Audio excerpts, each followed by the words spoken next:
Look who actually wrote a script. Not SQUIP, script. See what I did there? So hey guys, y'all know how much I love the musical Be More Chill. And you know how much I talk about wanting to read the book? Well, guess who got it? Roll the clip of me first opening it when it came in the mail. I can't open it. Did you know that the knife on your shirt looks like a penis? Yes. It's still going. You got me looking. I loved reading this book with the soundtrack playing in the background, of course. But I noticed some differences between the two. Yes, I knew there were going to be differences when you take any story and change its format, whether it be movies, musical, or otherwise. But I found the creative choices very interesting on what they decided to leave in, what they decided to take out, what they decided to switch around, you know? I wanted to share some of those with the guys who may not have experienced the book and the musical together.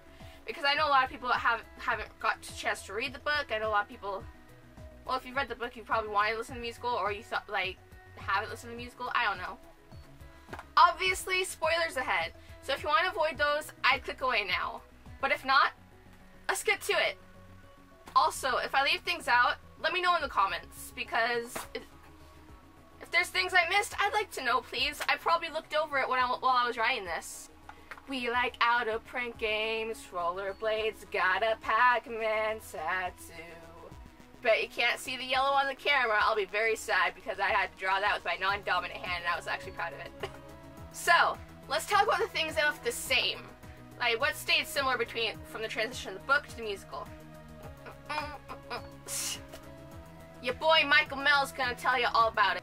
So where should we start? There's like my notes are pretty jumbled about this. So it's just kind of everywhere. I'm gonna jump around a bit in the story, so don't get mad if like, well, you didn't mention this. Maybe I haven't gotten there yet. Let's start where things are the same. Number 1, Rich tells Jeremy about the SQUIP. Now, in both versions, Rich tells Jeremy about the SQUIP. He tells him that his own SQUIP told him to mess with him because it would make him cooler.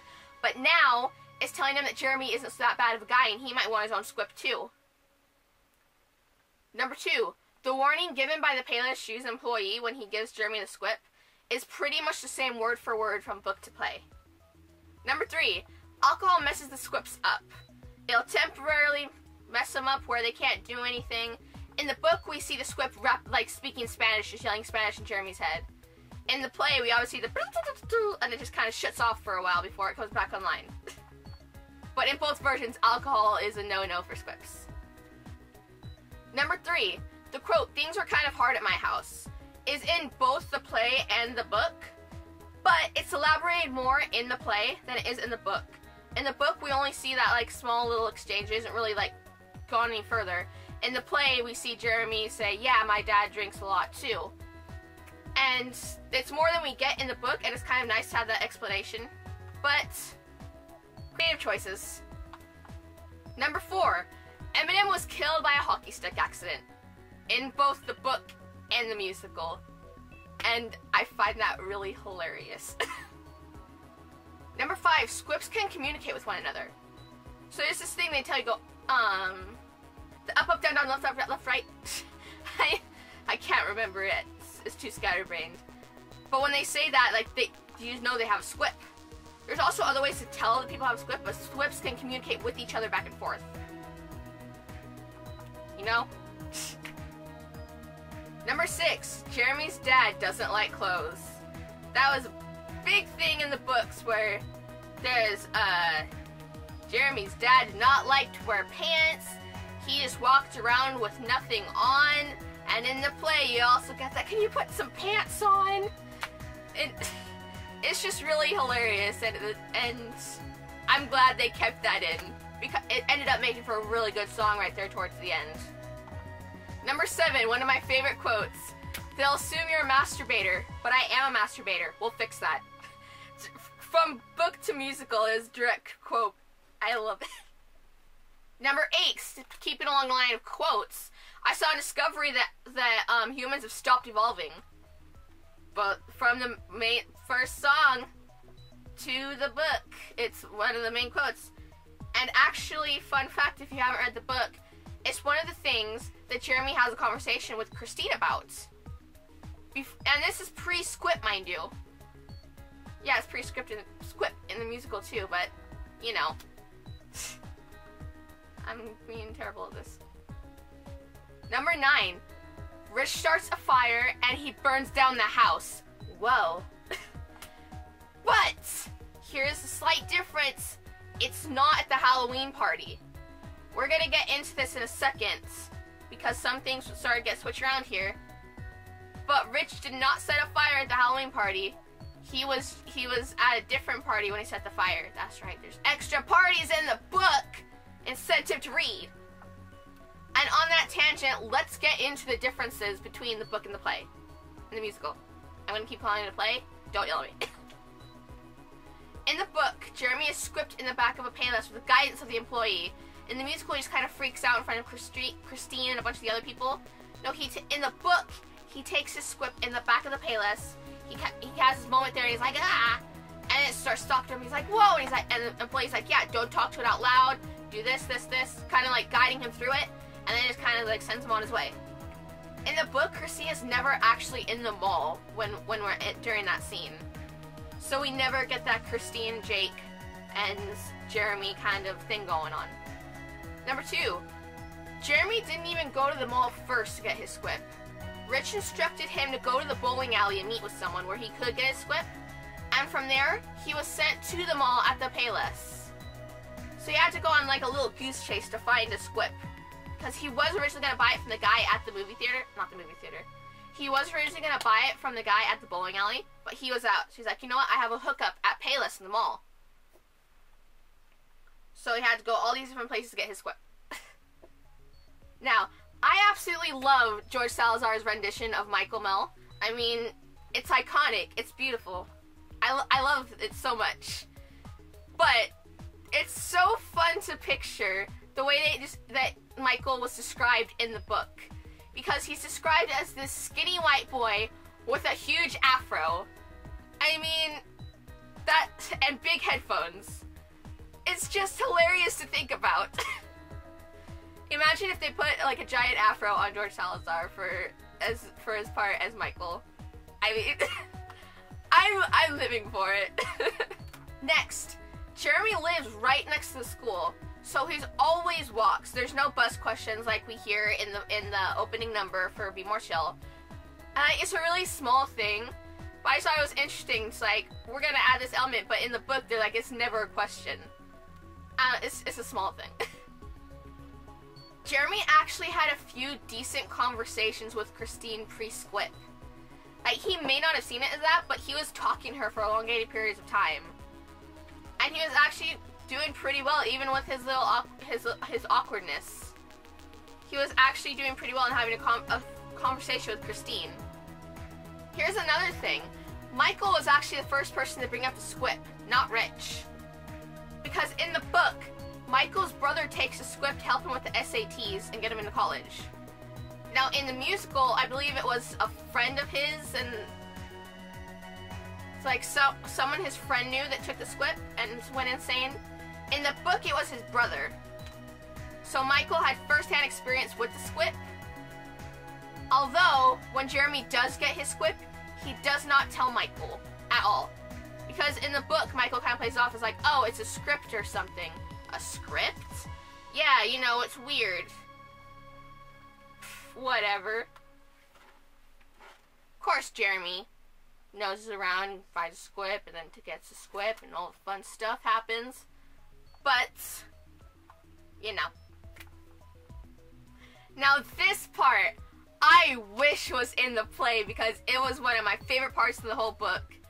And that's where Jeremy gets the money for his SQUIP by going to his aunt's house, stealing some of her Beanie Babies, and selling them on eBay. Now, for some context, the guy at the bowling alley told Jeremy to look it up on eBay if he wanted a cheaper price for a SQUIP. Well, when he typed SQUIP on eBay, all he got were octopus Beanie Babies. And then he started looking through more of the Beanie Babies, and holy crap, were they worth some money. So, what's our boy do? He remembers that his dad mentions that his aunt has a thing for Beanie Babies. Like, just has so many of them. So he decides, hey Mom, can I go over to Aunt, I forget her name's house, and clean the gutters like I was supposed to do last year? Sure, honey, let's go. They go. Jeremy gets up in the attic. He wrote down the Beanie Babies that were the most expensive. He found them in his aunt's attic. He threw them out the window, trying to get them to land on a tree, which only one does. The rest of them land on the ground. He cleans out the gutters like he's supposed to. He slips down. He shoves the Beanie Babies in his backpack and runs away before his aunt can tell. Can tell that they're gone and that he took anything. And within a week, he has $600 because they all sold on eBay like that. And it was like, it was a quick thing, but it was the best way I've seen someone make money in a week in a book. So I wish they had left that in or made a song about Beanie Babies or something. That would have been great. Now, like I mentioned before, Rich did start a fire, but it was not at the Halloween party. It was actually at a second party thrown by Jake. Was it Jake? I'm not sure. It was actually a second party in the book, which takes place a while after Halloween. That's where Rich sets the fire. And there's a lot of speculation about where it started, whether it was from Rich throwing an ashtray full of cigarettes on the ground, or if someone deliberately lit something up by the boiler room, or whatever. There's about 3 or 4 things that people say what could have possibly gone down with the fire. But Rich is a main suspect because he and Jake are badly burned. They're in the hospital. It's bad, just like in the play. Well, in the play, Jake doesn't get injured, but you know. Speaking of Jake, in the book, we don't really get to see Jake work his moves like we do in the musical. We just see him with Christine. We don't really get to see any backstory with them. We just know that hey, they're kind of a thing. Oh, they're definitely a thing by Christine's standards. And then they're not a thing. I haven't been counting this whole time. Yoinks. Okay.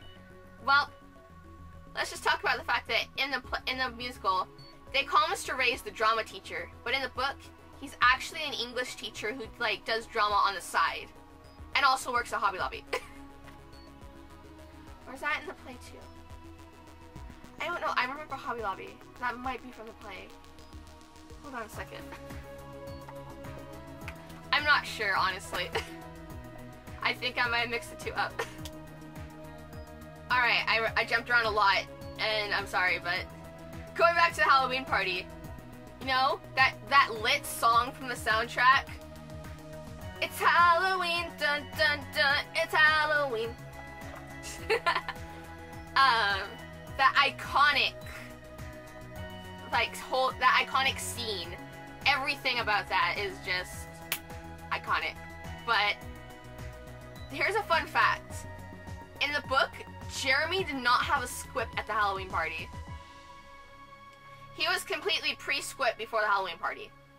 It wasn't until a few weeks after the Halloween party that he actually got his SQUIP. But the Halloween party is where Rich first talked to him about the SQUIP.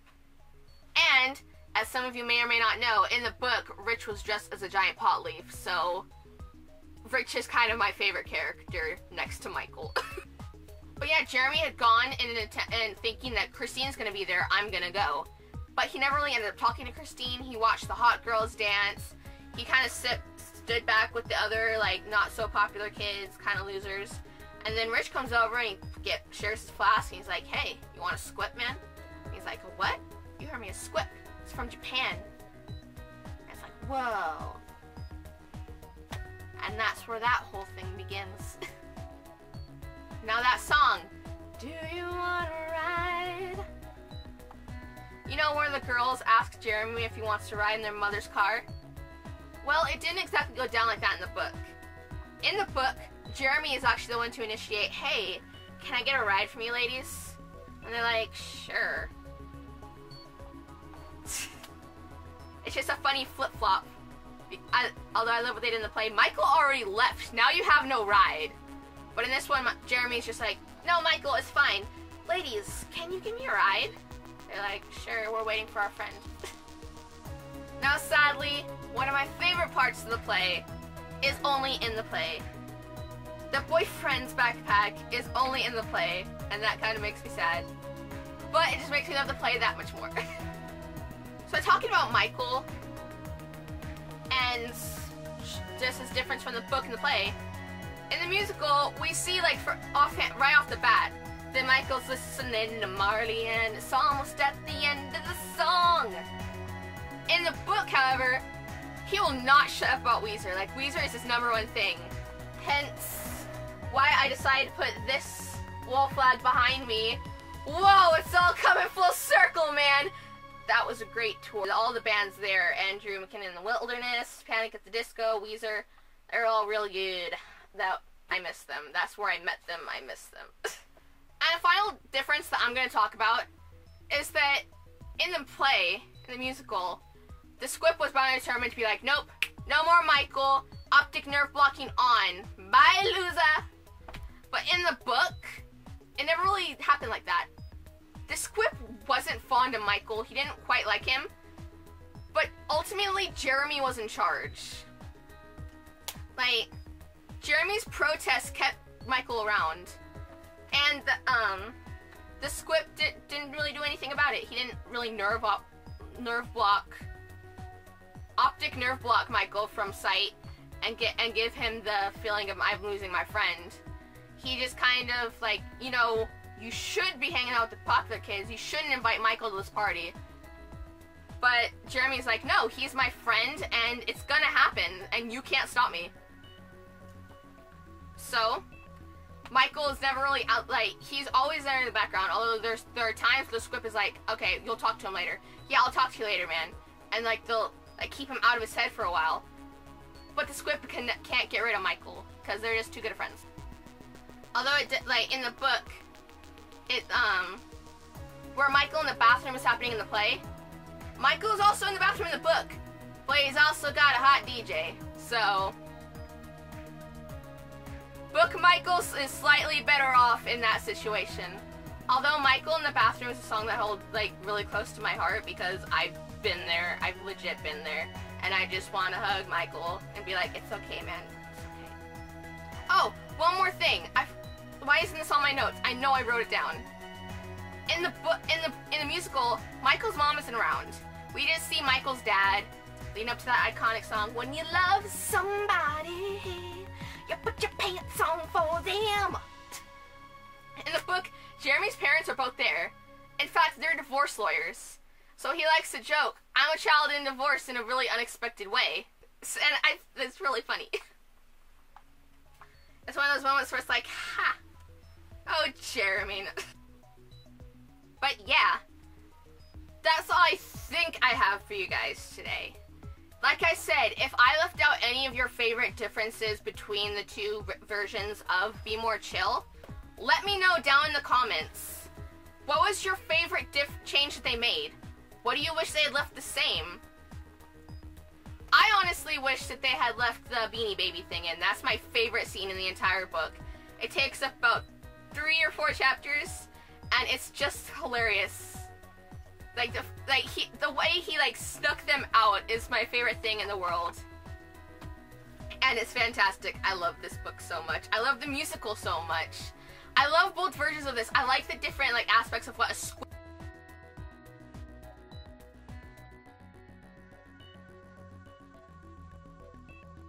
Michael makes an entrance. Hey, if you want to see my skit of the Smartphone Hour, Rich Sets Afire, there should be a link right here. Also, if you'd like to be notified when I make new videos and possibly more Be More Chill content, there'll be an icon right here on my face which you can click and you'll be able to subscribe and be notified. Yeah. So hey guys, that's all I've got for you guys today. I had to film this after the fact because for some reason my footage got corrupted, so here we are. I hope you have a lovely day / night, and remember, it's an effed up world, but it's a 2-player game, right?